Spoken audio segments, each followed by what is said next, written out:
Good morning everybody. बेटा as you know कि आपके दोनों रिवीजन टेस्ट हो चुके हैं हिंदी के, ठीक है।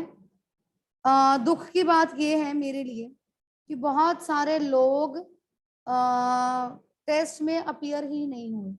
किसी ने एक टेस्ट दिया, किसी ने एक भी नहीं दिया। ये थोड़ा सा डिसअपॉइंटिंग रहा मेरे लिए। I want everybody to participate whatever activity it is.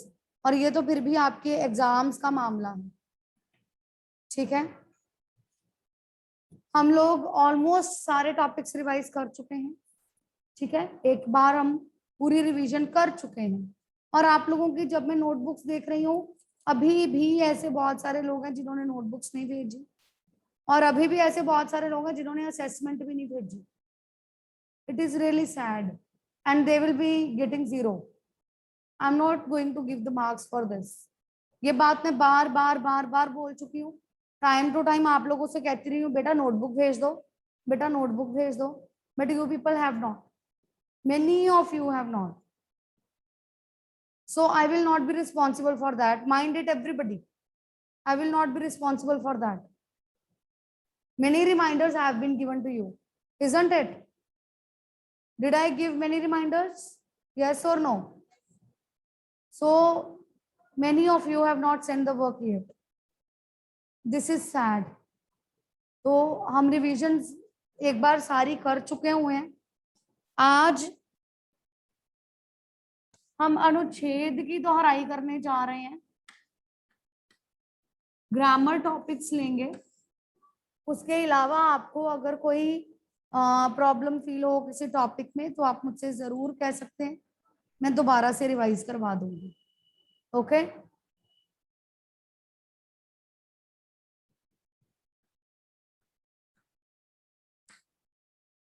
अनुच्छेद। अनुच्छेद राइटिंग स्किल में आता है, लेखन कौशल। लेखन कौशल में पत्र लेखन, अनुच्छेद लेखन, ठीक है, राइटिंग स्किल। मैं बार बार आपको बहुत बार चीजें बता चुकी हूँ कि किसी भी राइटिंग स्किल को लिखते समय हमें किन बातों का ध्यान रखना है। लेकिन अभी भी जो लोग अच्छे से क्लासेस नहीं लगाते हैं, जिन्होंने वीडियोस नहीं देखी हैं, उन लोगों ने फॉर्मेट्स में गलतियां की हुई हैं। आज हम पत्र भी डिस्कस करेंगे और अनुच्छेद भी करेंगे। ओके, सबसे पहले जिन बातों का ध्यान रखना होता है, मैं आपको बार बार बातें बता चुकी हूँ, फिर बता रही हूँ। प्रारूप, सबसे पहले प्रारूप मतलब फॉर्मेट। अब अनुच्छेद में फॉर्मेट का क्या मतलब है? This is your page, notebook page और आंसर शीट व्हाटसोएवर, ठीक है, कॉपी का पेज है। आपने अनुच्छेद लिखना है। अनुच्छेद का प्रारूप क्या है? इसमें प्रारूप का क्या मतलब है? फॉर्मेट मतलब मान लो योग का महत्व, आपको महत्व से संबंधित अनुच्छेद आना है, कोई भी, वो हम बाद में डिस्कस करते हैं। पहले मैं फॉर्मेट एक बार बता दूं। सपोज योग का महत्व ये दिया है,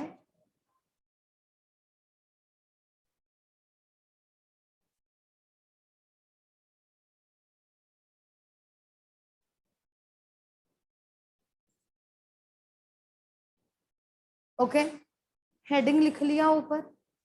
उसके बाद आपने अनुच्छेद लिखना शुरू किया, ठीक है, लिखते गए लिखते गए लिखते गए।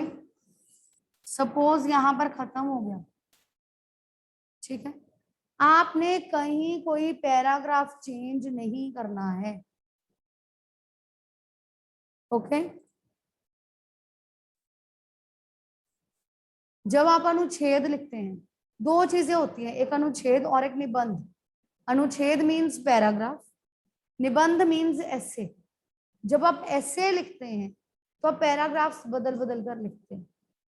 लेकिन जब आप पैराग्राफ लिखते हैं तो उसका मतलब ये है एक पैराग्राफ। अनुच्छेद आप शुरू करेंगे और खत्म कर देंगे, चेंज नहीं करेंगे। 1 2 3 4 पॉइंट्स में तो बिल्कुल नहीं लिखेंगे। पॉइंट्स में नहीं लिखा जाता, ना ही पैराग्राफ बदला जाता है। आपने एक चीज लिखनी शुरू की, खत्म कर दी। ठीक है, उसके बाद अगली चीज है, सबसे पहले हो गया प्रारूप, उसके बाद विषय। विषय वस्तु मतलब कंटेंट। अब आपने कंटेंट का ध्यान रखना है। कंटेंट मतलब क्या है, विषय वस्तु क्या है? जो विषय आपको दिया है आपने उसी से रिलेटेड लिखना है। योग का महत्व है, आपने कहीं लिखा कि हमें रोज सुबह उठकर योग करना चाहिए। सुबह वातावरण अच्छा होता है, इसलिए उस समय किया गया योग हमें स्फूर्ति देता है, उससे हम तरोताजा होते हैं, हमारी सेहत के लिए अच्छा है। ठीक है,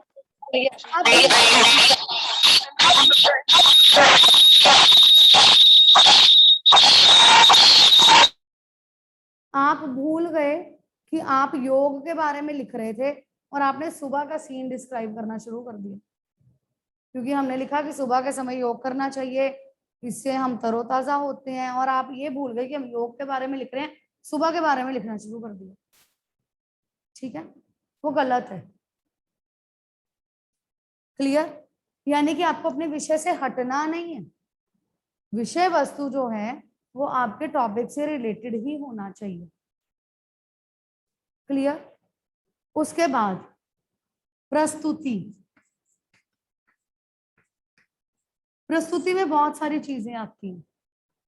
प्रस्तुति का मतलब होता है प्रेजेंटेशन, आपने कैसे प्रेजेंट किया।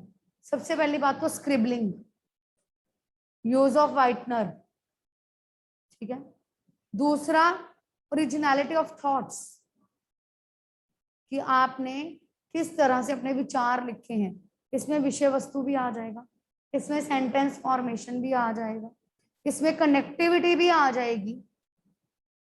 इसका मतलब ये है कि आपको कंटेंट टॉपिक से रिलेटेड लिखना है, और जो आप प्रेजेंटेशन दे रहे हैं उसमें अगड़म बगड़म नहीं होना चाहिए। उसका मतलब ये है कि आप ऊपर कुछ लिख रहे हैं, एक पॉइंट आपने कवर किया, उसके बाद आप दूसरे पॉइंट को लेकर लिखने लगे, फिर आपको अचानक से याद आया कि मुझे पहले पॉइंट से रिलेटेड भी कुछ लिखना है, आपने वो लिखना शुरू कर दिया, फिर अगले पॉइंट पे आ गए। वो नहीं होना चाहिए, एक सीक्वेंस में चलना चाहिए सब कुछ। ठीक है, अगर आप योग के बारे में लिख रहे हैं कि योग क्या है, तो पहले उसको कंप्लीट करो। फिर आपने लिखा कि योग किस तरह का होता है, कौन कौन से योग आसन होते हैं, उसको कंप्लीट करो।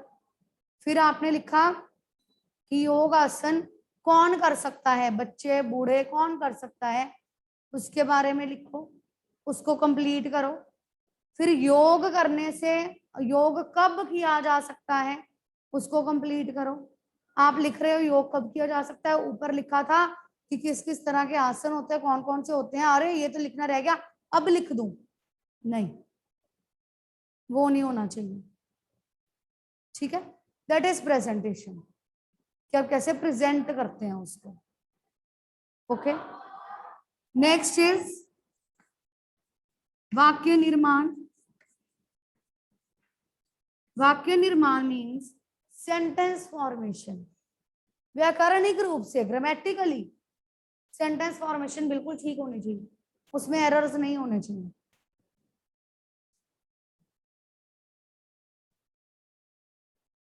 अब उसका क्या मतलब है, आप कोई सेंटेंस लिख रहे हैं, आपको पता है सेंटेंस होते हैं क्रिया सहायक क्रिया पर खत्म होते हैं, पता है ना।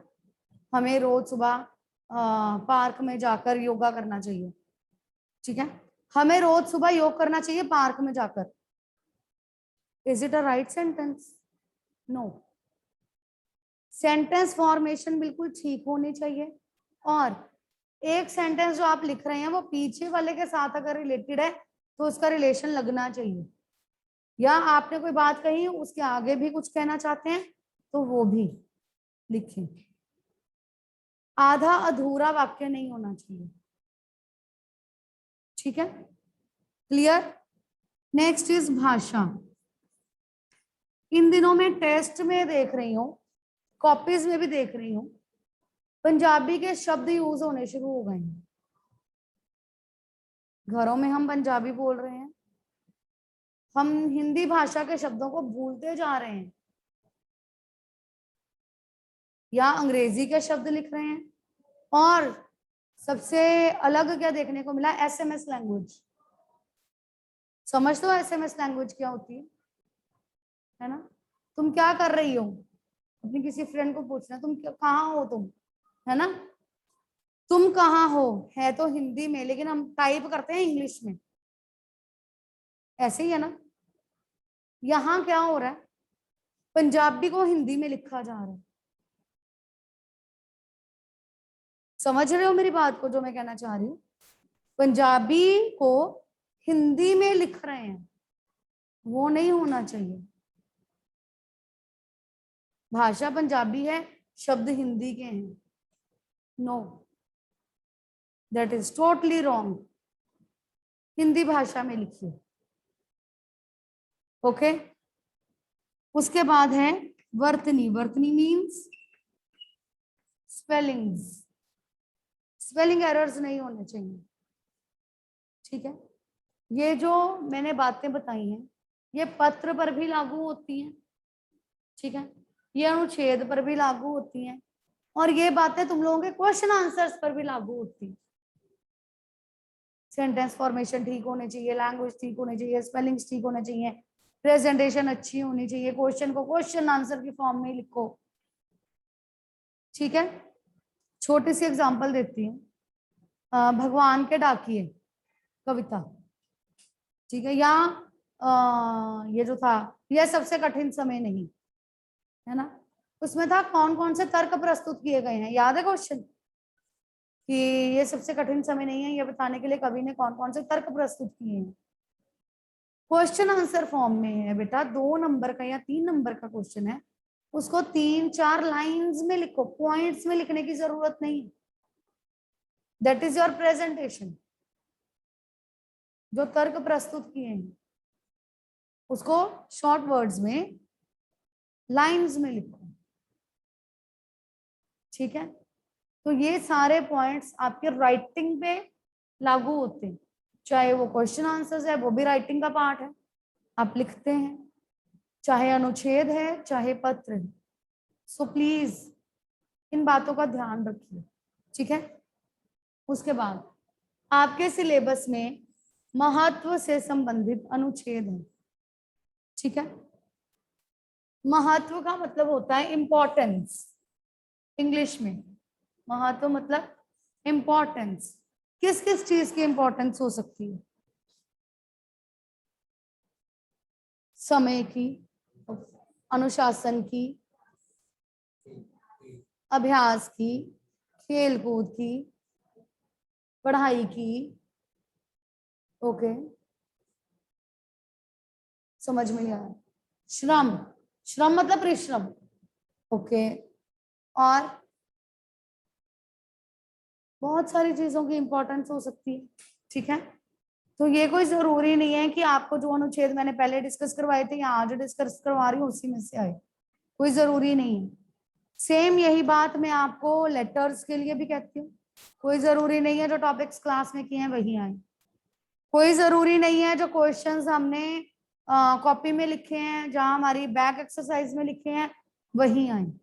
आपको क्लियर होना चाहिए, कॉन्सेप्ट क्लियर होना चाहिए, चैप्टर क्लियर होना चाहिए, क्वेश्चन कहीं से भी आ सकता है। ठीक है, जब हम पाठ भी पढ़ते हैं तो मैं बड़े सारे क्वेश्चंस बीच में से डिस्कस करती रहती हूँ। क्लियर, इन बातों का ध्यान रखना।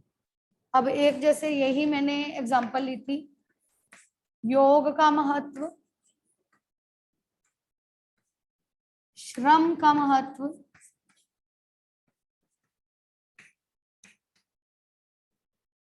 खेल कूद का महत्व, शिक्षा का महत्व, समय का महत्व, अनुशासन का महत्व, ठीक है। इस तरह से और बड़े सारे टॉपिक्स बन सकते हैं। अब इसको लिखना कैसे है?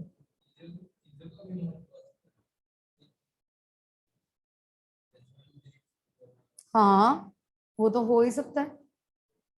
वृक्षों का महत्व,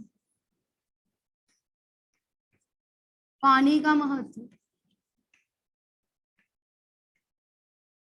जिस भी चीज की आपको लगता है कि हमारी लाइफ में इंपॉर्टेंस है, वो कुछ भी हो सकता है। इन सारे शब्दों से आप परिचित हैं, ठीक है। आप इनके बारे में जानते हैं, इनके बारे में लिख सकते हैं, ठीक है। जब भी इन्हें लिखना है, सबसे पहले बताओ योग क्या है, श्रम क्या है, खेलकूद क्या है, शिक्षा क्या है, समय क्या है, अनुशासन क्या है? पहले बताओ उसके बारे में कि क्या है, ठीक है। फिर उसके बाद जैसे योग का महत्व मैंने अभी डिस्कस किया था, इसके बाद मैं ले रही हूँ श्रम का महत्व। श्रम का अर्थ है परिश्रम, अर्थात मेहनत, ठीक है। किसी भी व्यक्ति को अपने जीवन में श्रम करना ही पड़ता है। मनुष्य कर्म के भरोसे, मनुष्य भाग्य के भरोसे नहीं रह सकता, किस्मत के भरोसे नहीं रह सकता, उसे कर्म करना ही होता है। कर्मवादी बनकर या श्रम करके हम अपने जीवन में सफलता को प्राप्त कर सकते हैं। यदि मनुष्य अपने जीवन में कुछ पाना चाहता है तो उसे खोना भी पड़ता है और उसके लिए श्रम जरूरी है। श्रम नहीं करेंगे तो जीवन को सुचारू रूप से चला नहीं पाएंगे। सुचारू रूप मतलब अच्छे ढंग से।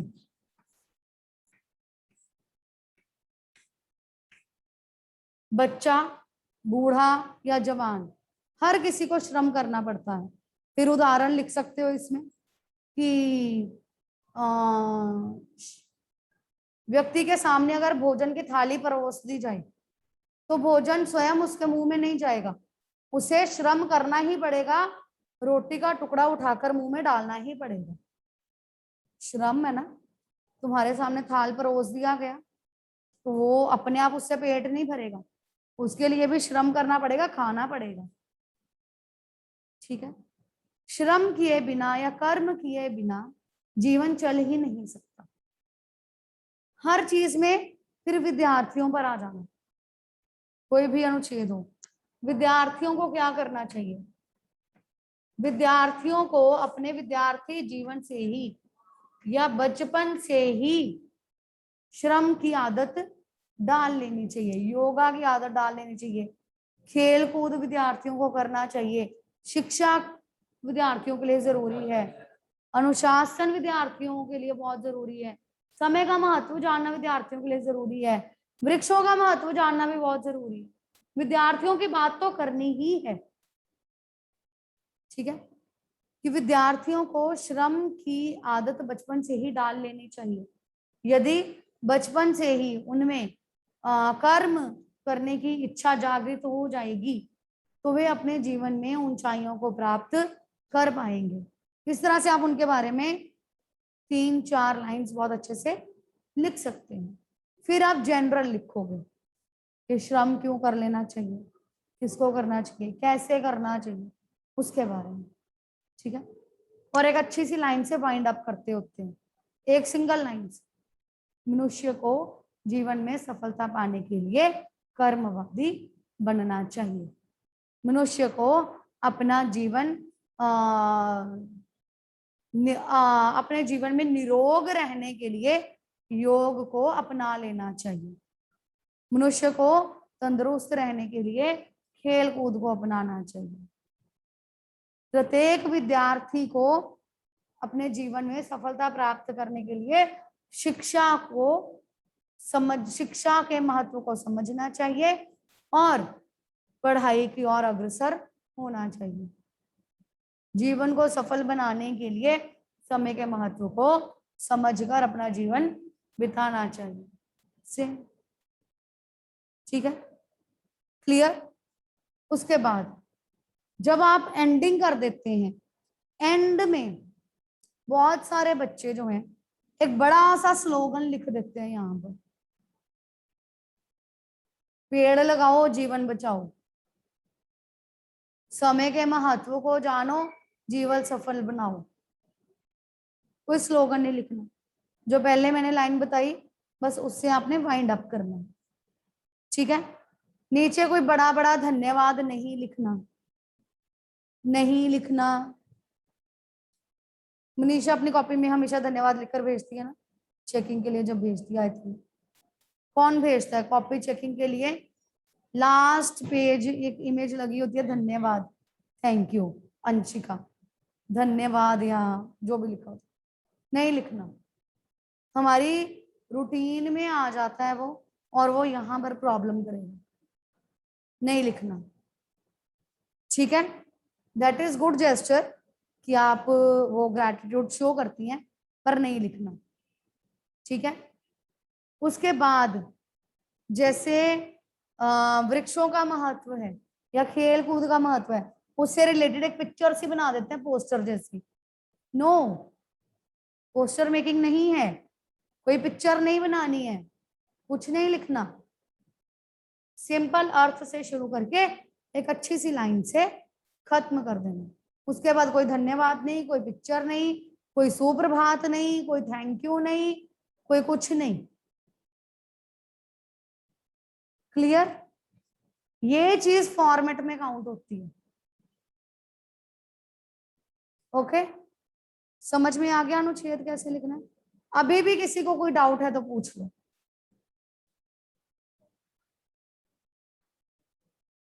अनुच्छेद का एंड कैसे करेंगे? जो मैंने अभी आपको लाइन बताई, जैसे अगर आप योग का महत्व लिख रहे हैं तो आप लास्ट में लिखिए कि अपने जीवन को निरोग बनाए रखने के लिए मनुष्य को योग को अपने जीवन में अपना लेना चाहिए। बस, दिस इज एंडिंग। उसके बाद फिर आप कुछ नहीं लिखेंगे, क्योंकि आप, हाँ जी, पैराग्राफ कुछ नहीं चेंज करना, कुछ नहीं करना, बस यहां से शुरू करके यहाँ पे खत्म। कोई पैराग्राफ नहीं चेंज करना, कुछ नहीं करना। 5 और 7, ठीक है। 150 to 200 वर्ड्स, 150 to 200 वर्ड्स, ठीक है। उसके बाद अब हम आते हैं पत्र पर। मुझे पत्र के लिए अक्सर बच्चे ये पूछते हैं, मैम पत्र कितना बड़ा होना चाहिए? बेटा, बड़े होने का मतलब ही नहीं है। अनुच्छेद के लिए हम कह सकते हैं 150 to 200 वर्ड्स, लेकिन पत्र के लिए हम ऐसा कुछ नहीं कह सकते। हम क्यों नहीं कह सकते? क्योंकि उसके जो बीच का भाग है, आपने वो रेलेवेंट ही लिखना है, जो टॉपिक से रिलेटेड है। उसमें आप कोई और बात लिख ही नहीं सकते। अगर थानाध्यक्ष को पत्र लिख रहे हो कि आपका फोन चोरी हो गया, कहानियां तो हम मार ही नहीं सकते उसमें, इधर उधर का तो कुछ भी नहीं लिख सकते।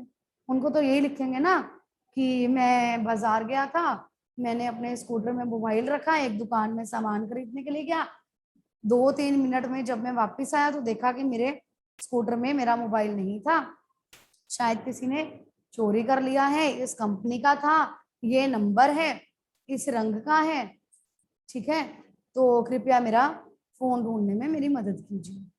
दैट्स इट, जो कि 5, 6, 7 लाइनों में खत्म हो जाता है, छोटा सा। तो उसमें कोई शब्द सीमा नहीं, उसमें आप ये नहीं पूछ सकते कि कितना बड़ा लिखें, तुम 1 पेज 2 पेज का तो लिख ही नहीं सकते, ठीक है ना। अनुच्छेद के लिए मैं आपसे कह सकती हूँ 15-20 लाइनें लिखें, 20-25, 150 से 200 शब्दों में लिखें, लेकिन पत्रों के लिए ऐसा कुछ नहीं। क्लियर? चलिए, अब हमारे इसमें औपचारिक पत्र हैं। थानाध्यक्ष को पत्र और स्वास्थ्य अधिकारी को पत्र, ठीक है। फॉर्मेट सेम है दोनों का, 2 जगह बस हमने चेंज करना है। साथ ही बता रही हूँ, नोट करते जाना। आपकी कॉपी की ये मार्जिन लाइन है, मार्जिन लाइन के साथ साथ आपने लेफ्ट साइड से लिखना शुरू करना है, बीच में कहीं भी कोई लाइन छोड़ने की जरूरत नहीं है। क्लियर?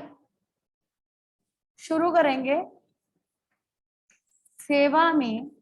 अब ये प्रारूप है, फॉर्मेट, जैसे उसका फॉर्मेट मैंने बताया वैसे ही इसका फॉर्मेट है। ठीक है, सेवा में थानाध्यक्ष महोदय, अगर स्वास्थ्य अधिकारी को आए तो स्वास्थ्य अधिकारी,